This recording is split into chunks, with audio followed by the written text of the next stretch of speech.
Market పడిపోతోంది, మీ డబ్బు పోకముందే అంతా అమ్మేయండి.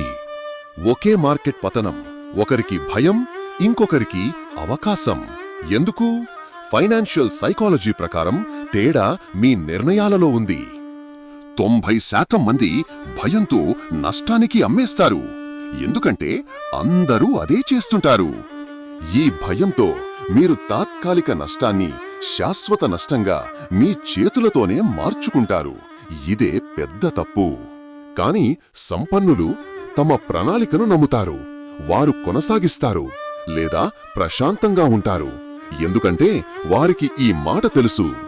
అందుకే అమ్మేయండి అని చెప్పేది మీ భయం, మీ ప్రణాళిక కాదు. గుర్తుంచుకోండి, మార్కెట్ ఒడిదొడుకులు శాశ్వతం కాదు, కానీ ఆ సమయంలో తీసుకునే సరైన నిర్ణయాల ఫలితాలు శాశ్వతంగా ఉంటాయి. మీరు మార్కెట్ పడినప్పుడు ఏం చేస్తారు? అమ్ముతారా లేక కొంటారా? కింద కామెంట్ చేయండి. మీ ఫైనాన్షియల్ సైకాలజీని మార్చుకోవడానికి చుక్కానిని ఫాలో అవ్వండి.